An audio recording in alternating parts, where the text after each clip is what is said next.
നല്ല വെയിലാണല്ലോ ലക്ഷ്മി. ഇതെങ്ങനെ ഷൂട്ട് ചെയ്യും? സ്ഥലമില്ല അവിടെ.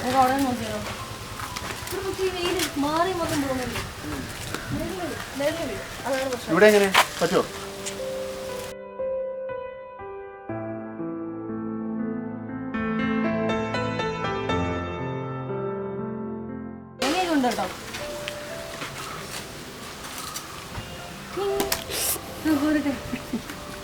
അപ്പൊ ഞാൻ ഇത് നോക്കാണ്. അങ്ങനെയാണെങ്കിൽ ലൊക്കേഷൻ ഫിക്സ്.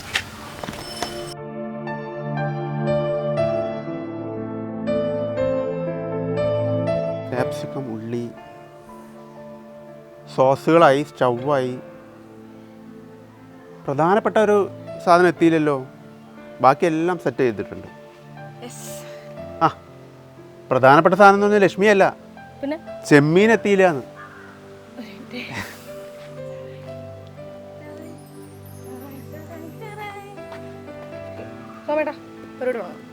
ഇതൊക്കെ കണ്ടിട്ട് എന്തെങ്കിലും മനസ്സിലായോ എന്താ ഉണ്ടാക്കാൻ പോകുന്നത്? ചെമ്മീൻ്റെ ഇതിന് ചില്ലി പ്രോൺസ് എന്ന് പറയും. അതൊരു സ്റ്റാർട്ടർ ആയിട്ടാണ്. അപ്പോൾ ഇന്ന് ചില്ലി പ്രോൺസ് ആണ് നമ്മൾ ഉണ്ടാക്കാൻ പോകുന്നത്.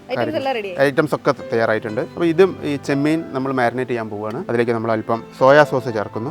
2 ടീസ്പൂൺ സോയാ സോസ് ചേർത്തു. കുറച്ച് സോൾട്ട് ഇതിലേക്ക് ചേർക്കുകയാണ്. സോയാ സോസിലും സോൾട്ട് ഉണ്ട്. അപ്പോൾ നമ്മൾ അതിനനുസരിച്ചിട്ട് സോൾട്ട് ഇതിലേക്ക് ഇടുന്നുള്ളൂ. ബാക്കിയെല്ലാം ഇനിയും സോൾട്ട് വരുന്നുണ്ട് അടുത്ത പ്രോസസ്സിലൊക്കെ. ഇനി ഇതിലേക്ക് ഞാൻ ഇടാൻ പോകുന്നത് മൈദയാണ്. മൈദയും കൂടി ചേർത്ത് നമുക്കിതൊന്ന് മാരിനേറ്റ് ചെയ്യാം.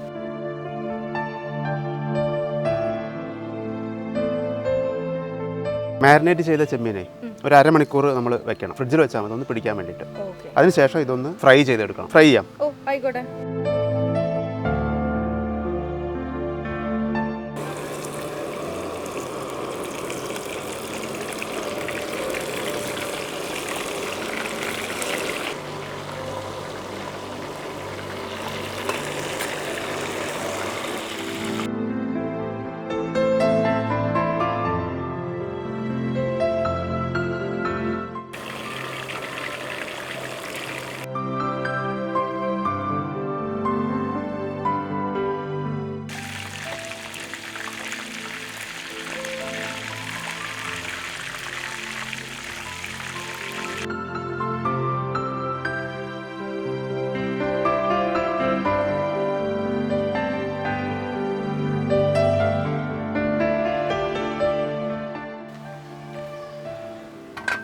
ചില്ലി പ്രോൺ ആണ് ഉണ്ടാക്കുന്നതെന്ന് പറഞ്ഞല്ലോ.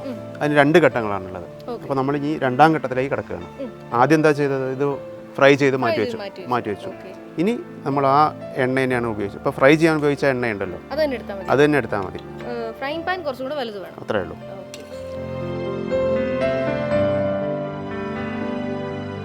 ഇപ്പോൾ എണ്ണയൊക്കെ ചൂടായ എണ്ണ ആയതുകൊണ്ട് ഇനി അധികം താമസിക്കണ്ട. ഇത് വെളുത്തുള്ളി തന്നെ ആദ്യം അങ്ങോട്ട് ഇട്ടേക്കാം. ആ, പൊടിയായിട്ടായിരിക്കണം. ഇത് നമ്മൾ ഉണ്ടാക്കുന്നത് ചൈനീസാണ്. അപ്പോൾ വെളുത്തുള്ളി അതിലൊരു മെയിൻ പാർട്ടാണ്. അവർ കുറച്ച് കൂടുതലിടും ചൈനക്കാർക്ക്.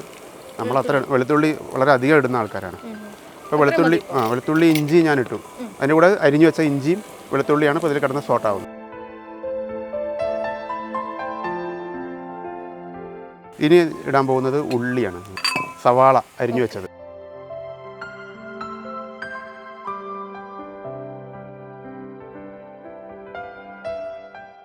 നമ്മൾ ആദ്യം ഇട്ട വെളുത്തുള്ളി ഇഞ്ചിയൊക്കെ ഇതാ ഒരു ഗോൾഡൻ ബ്രൗൺ ആയി കഴിഞ്ഞു.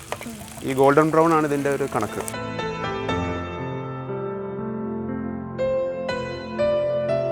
ഏറ്റവും പ്രധാനമായിട്ട് വേണ്ടുന്ന ഒരു ഐറ്റം വീണ്ടും വന്നിരിക്കുന്നു. ക്യാപ്സിക്കം അല്ലേ? ക്യാപ്സിക്കം ഇല്ലാത്ത ഒന്നുമില്ല.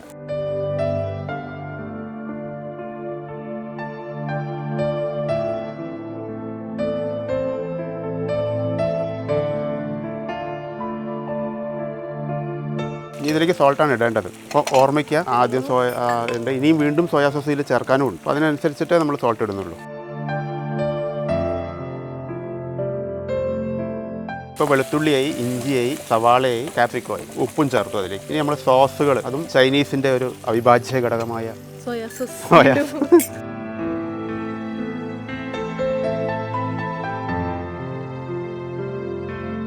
ഇതിലേക്ക് കുറച്ച് ചില്ലി സോസ് കൂടി ചേർക്കുകയാണ്. ഇത് റെഡ് ചില്ലി സോസാണിത്.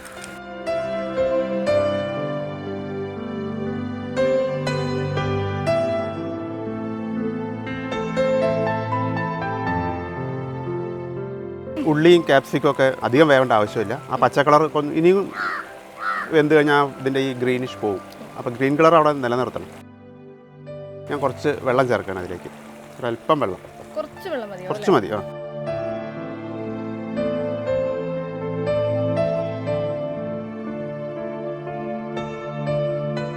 അതിലേക്കാണ് ഇനി നമ്മൾ വറുത്ത് വെച്ചിട്ടുള്ള പ്രോൺസ് ചേർക്കാൻ പോകുന്നത്.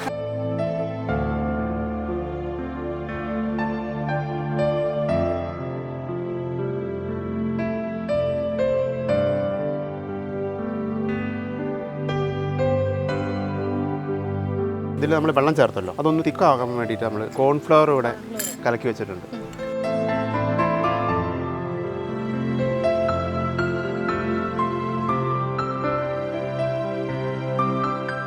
സ്പ്രിംഗ് ഓനിയൻ ഇടുകയാണ്. പച്ചമുളകും സ്പ്രിംഗ് ഓനിയനും കൂടി ഞാൻ അവസാനം ചേർത്തിടണം.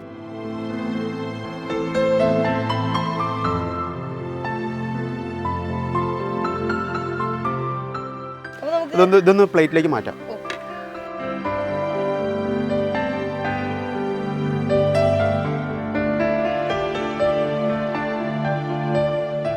ചില്ലി പ്രോൺസ് തയ്യാറാക്കി കഴിഞ്ഞു. ഇത് സ്റ്റാർട്ടർ ഐറ്റമാണ്, ചൂടോടെ കൊടുക്കേണ്ടതാണ്. പതിവ് പോലെ ഇതൊന്ന് ടേസ്റ്റ് നോക്കി അഭിപ്രായം പറയാൻ ലക്ഷ്മിയെ ക്ഷണിക്കുകയാണ്. ലക്ഷ്മി, പക്ഷെ പലർക്കും ലക്ഷ്മിയുടെ അസൂയുണ്ട് കേട്ടോ.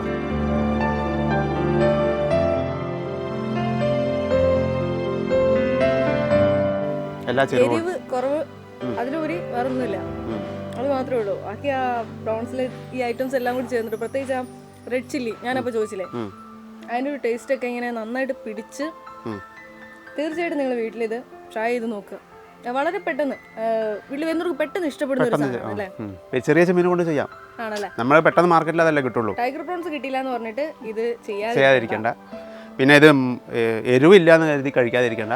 ഈ എരിവ് വേണമെന്നുണ്ടെങ്കിൽ ഇത് മുകളിൽ കുരുമുളക് പൊടി ഇട്ട് കൊടുത്താൽ മതി. സാധാരണ ചൈനീസിൻ്റെ ടേസ്റ്റിലാണിത്, പക്ഷേ മലയാളികൾക്ക് ഇഷ്ടപ്പെടുന്നില്ലെങ്കിൽ കുറച്ച് കുരുമുളക് പൊടിയൊക്കെ പുറത്ത് ചേർത്ത് ഒന്നുകൂടി എരിവൊക്കെ വെച്ച് നിങ്ങളുടെ ഇഷ്ടപ്പെടും. ഇതിലൊക്കെ പരീക്ഷണങ്ങൾ ഇഷ്ടംപോലെ ചെയ്യാം എല്ലാവർക്കും. നമ്മൾ ഇത് കാണിച്ച മാതിരി തന്നെ ഉണ്ടാക്കണമെന്നൊന്നുമില്ല. സ്വന്തമായിട്ട് അവനവൻ്റെ പരീക്ഷണങ്ങളൊക്കെ നടത്താൻ ഒരുപാട് പരീക്ഷണങ്ങൾ നടത്തുന്ന ഒരു മേഖലയാണ് ഫുഡ് എന്ന് പറയുന്നത്. നമുക്ക് പോവാം, കഴിക്കാം. അടുത്ത ആഴ്ച